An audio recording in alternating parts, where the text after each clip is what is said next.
Welcome to West Virginia and Commonplace. This is the first actual in-person, and it would be live if I had turned the camera on to be on live. I am joined by an esteemed podcaster that I look up to in certain episodes, and in other episodes I look at him and we're kind of on par, but he's a little bit step above me. He hosts the great show, Frankly Francisco is here with me. His show is Frankly Francisco Podcast. Please take it over real fast. How we doing, folks? This is Francisco from the Frankly Francisco Podcast. I am excited to be here in person with Gerald from West Virginia and Commonplace. Looking forward to this. This is it's exciting, man. To be here with you, sitting down, having this conversation right now. All right, so the funny thing about this podcast is we're sitting inside the Mitsubishi Outlander, which everybody calls the mailbox car.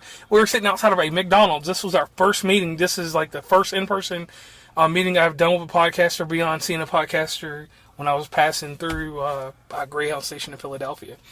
So to start this off, everybody knows we do different banters. We've got different series. Real quick, real fast for me.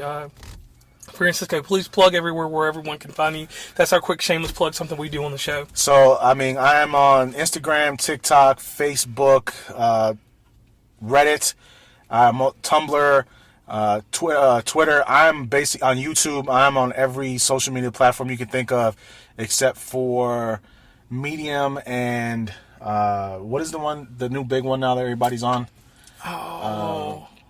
What is the new one? You're on TikTok, you're on Snapchat. What is it? I don't know what the new one is right now. What is the new one? That's a good question.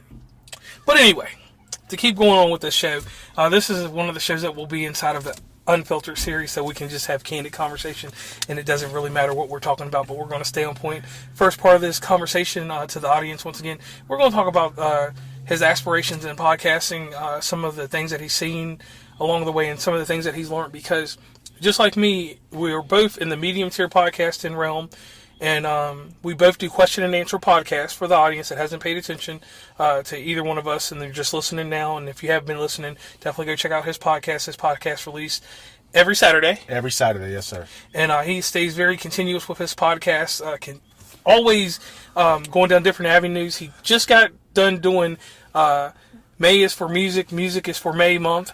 And had a lot of exciting guests on there. So let's go back to the very beginning. What started you podcasting?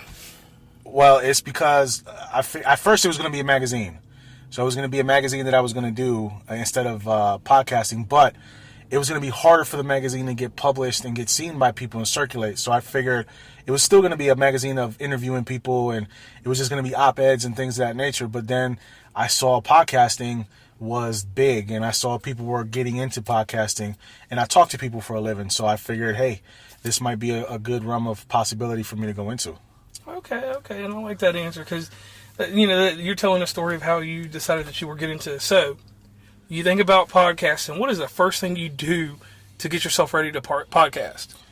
Well, me, honestly, I listen to music. That's the first thing that puts me in the mindset right before an interview. It gets me going. My favorite song is actually from Kid Cudi, Pursuit of Happiness. I listen to that song every single time before I start a podcast because it just gets me going and pumps me up. Okay. Now, going on a step deeper, you get inside podcasting, you decide on what equipment you're going to use. So what equipment did you start out with? Well, the equipment that I started out with and I'm still using to this day is I have a Audio Box 96 from Personas. It has everything I need, basically. I have two mics that I use, pop filters. The mic is a Samsung mic. It's a dynamic mic, not a condenser mic. And I've just been using that in my computer. Okay, so what deterred you from going out here and grabbing a Rodecaster or doing like my Legion, grabbing Yetis and just getting on the mic? Because everybody does the Yeti. All I ever saw was Yetis. All I ever see is people on Yetis or people on I forget the name of the other one, the Rodecaster. Yeah. I didn't want to do that. I want to be different. I wanted my sound to be different. So with the Samsung mics, my sound still comes out nice and crisp. It may not be as professional as these mics that are, $500 or $600. My mic only cost me $6 to $9, and it's been doing fine for me since I've had it. And it gets you notoriety and attention because, like I said, I am a late adapter because I was a champion of the Yeti mic for so long. I have moved over to a whole different recording apparatus, which we're recording on now, and it's given us the live aspect of recording, which I'll eventually put some XLR mics and different things on it, maybe, or if someone has her and they can bring them. That's a hint to any guests later.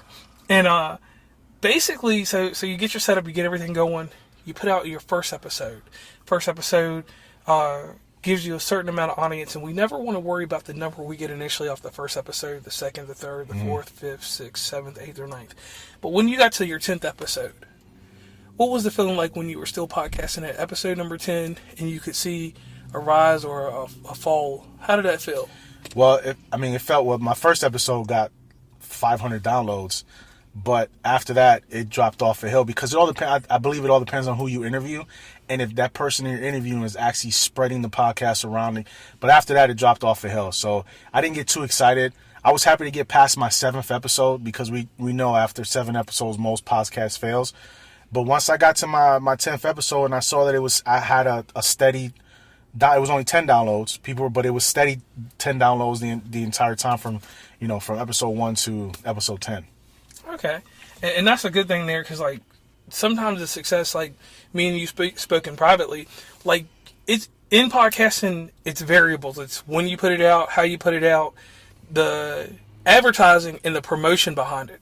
Advertising is that singular thing that we do as podcasters. The promotion is the joint effort between you, the guest, and whoever else is in charge of doing the promoting. If you got a second person or if you got other people, or if it's just you have to do all that. Because sometimes guests don't do all that. And that's something that I do have in an episode called Podcast Reciprocity. One thing I do want to say to guests in general and just in nature, if you promote and you're promoting with the podcaster at the same time, it goes full circle. It works for everybody. So, I'm going to take a question. This is vintage. This comes from Podcast Collide that I like to ask everybody. So, we've heard about the rise in action of what you're doing. We've heard about just a bit of the climax. Mm-hmm. But what is your major disappointment in podcasting? My major disappointment is people don't promote. The whole point of podcasting for me is I want to shine a light on people who are talented. I want to give people that spotlight that wouldn't normally get it. But if that other person is not doing their part and I'm the one doing all the work, it's not beneficial to either of us because it is just going to go out into the ether and not get heard or seen. So I think that's been the toughest point and the biggest thing for me, biggest disappointment is people not doing their part. All right, and I can understand that because sometimes I get certain guests and I'm like, man, this dude's about to put me in the next echelon. And it don't happen. I get less, and I'll say this, in my dealing with semi-famous people or whatever you want to call them, popular people, if I put on a lesser-known guest, I get better downloads than I do with someone that has any type of popularity.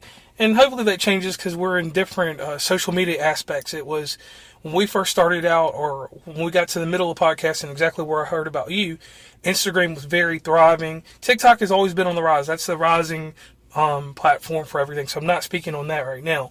But to you, has there been a change in the landscape in Instagram from when you started till now? Yeah, there is. It seems like all my followers are other podcasters. And I mean, that's cool, but it's not the target audience that I'm trying to get. I'm trying to get non-podcasters to follow me because they're the stories that I want to tell. So if I can get somebody that's a guest, a listener, or somebody that's following me, maybe they have a story to tell. Maybe they have a business they want to plug. It's hard. It's hard to build a brand without buying followers because that's what a lot of these podcasters do. They buy followers and they get big, and it's not really authentic. Listen, if it takes me a while to build my audience, it's gonna take me a while. But I really don't see IG on the uptrend. I see it on the downtrend.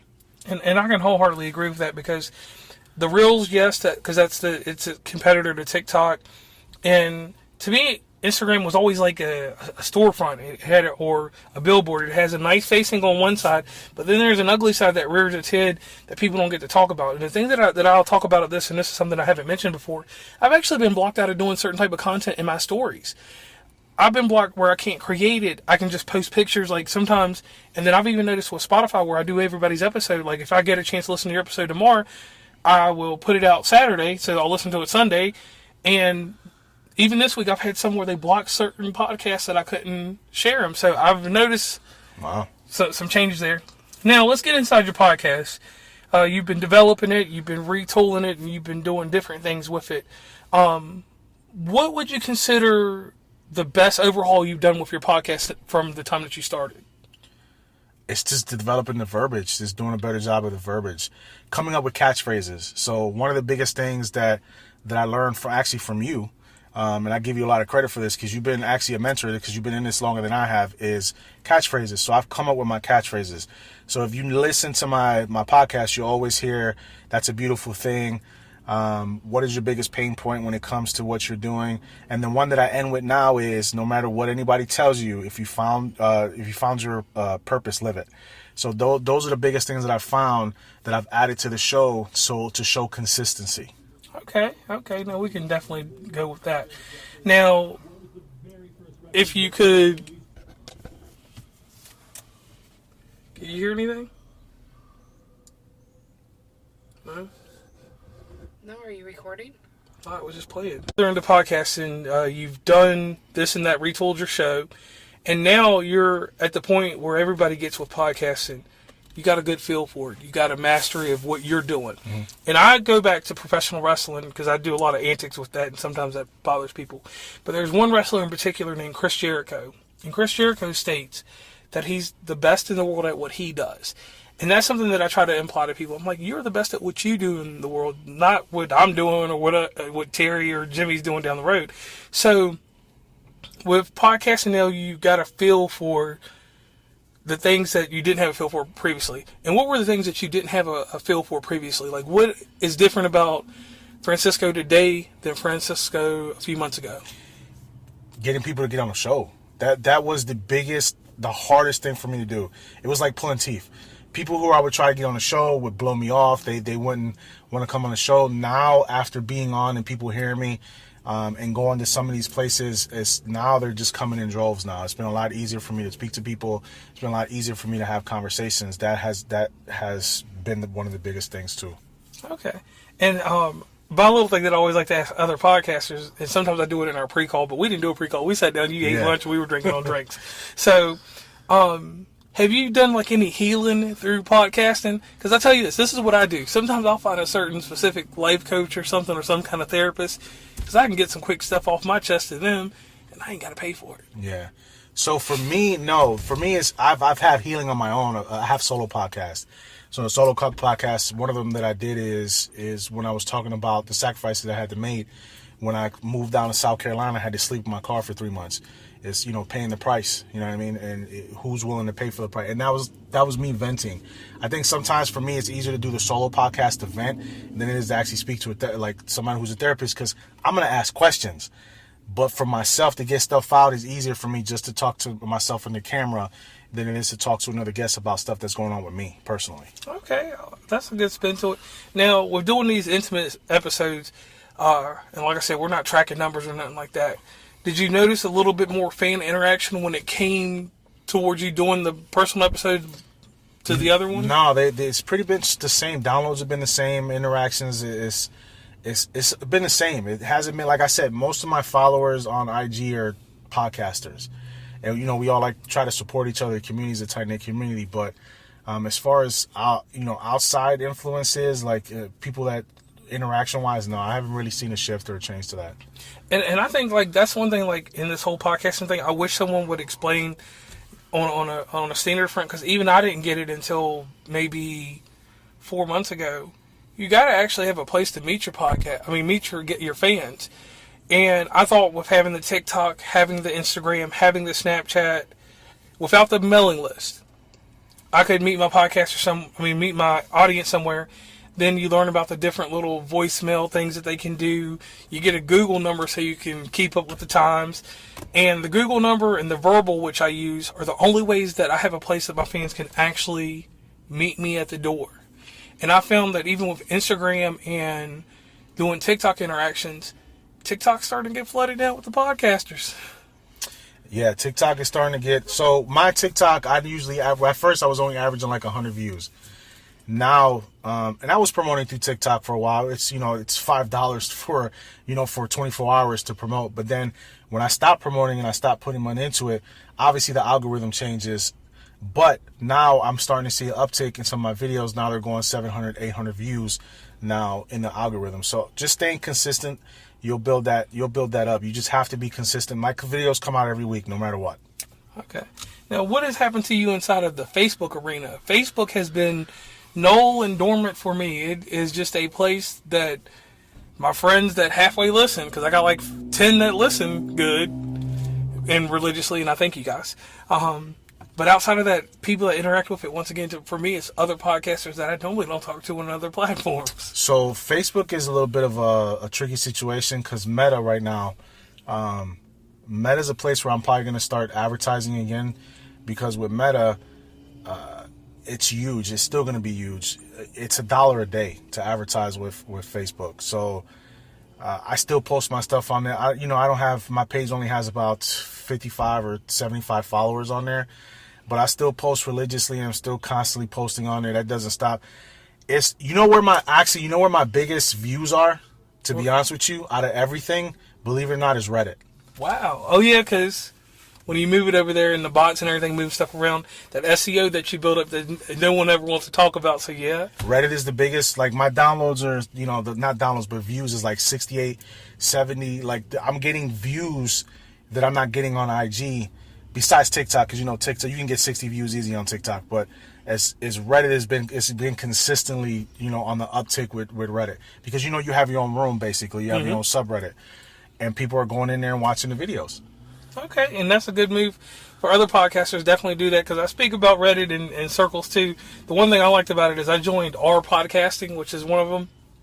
And that's where I learned about the editor sometimes, because I got some shows that were just garbage. And I had to drop them off to my favorite European guy, Erlak.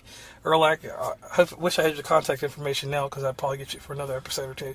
But Erlak needed them for his portfolio. Ah. So he said, I'll do 10 episodes. Wow. For free.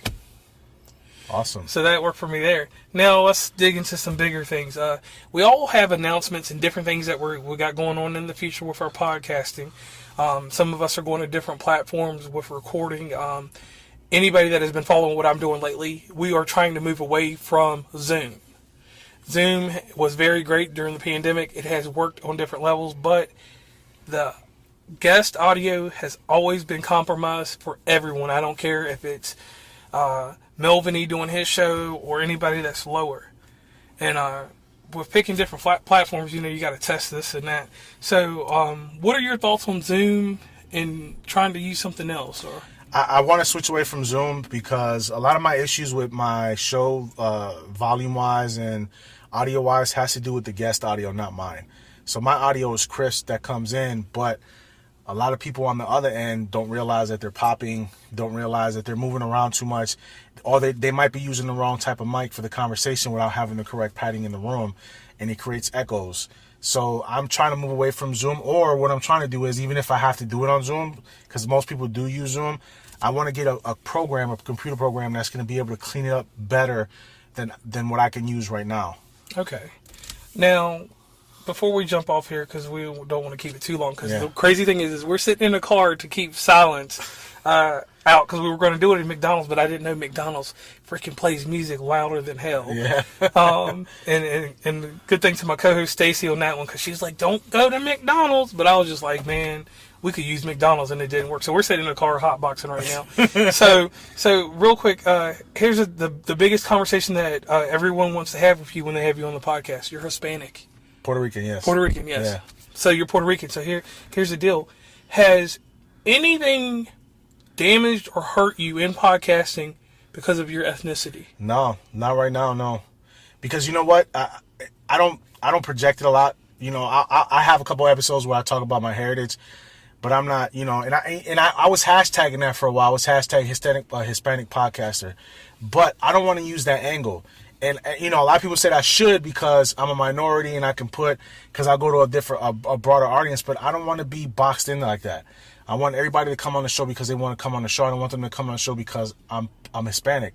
I want just Hispanic guests. I don't want just white guests or black guests. I want everybody to be able to come on the show. It's an open platform. I want you to feel comfortable when you come on the show. So it doesn't matter what color you are. And it shouldn't matter that I am Hispanic. It shouldn't matter that I have to hashtag it. I don't want to do that. I stopped doing that because of that. Right, and that was my whole deal with the whole black podcasting thing. I'm not going to do that. We're USB ports. Everybody, we can hook up to any computer, any person on earth, and do a freaking episode. Now, real quick here, this is one thing that I do for everybody, and it's a quick testament of who you are, and then I'll give you the floor in the show. Francisco, this is the greatest thing that I could have been able to do, and I thank you for coming through Parkersburg. He came to my hometown, which y'all know I got 40 hometowns, but this is my new hometown. Shout out to Warwick County and the Tigers out there also. I just want to throw that out there because that's the county I actually reside in. I do not stay in Wood County. So here it is. Here's a testament of who you are. You are more than a student of podcasting. You're a general inside podcasting. You're the teacher now. You could go off and make your own course if you took some time and did it. It's very hard to get out here and be studious and take the time to learn how to podcast. Everybody thinks you can just get on a mic and blab, blah, blah, blah, blah, blah, blah, blah. No, it doesn't work that way.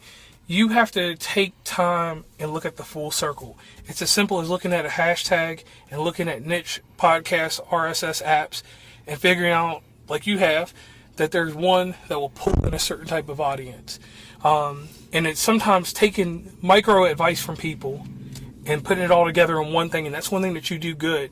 If you ever decide to go into consultant or something like that, you can do that because you took everyone's advice in different parts of things, assimilated it to what you needed, and you made it yours.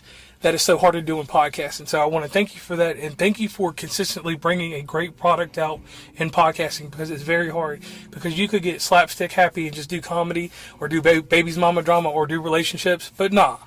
No, I like to keep it. I like to keep it different. Speaking of which, a lot of this has to do because of you, though. It's because of learning from you, learning techniques from you that I know, because you've been in the game longer than I have.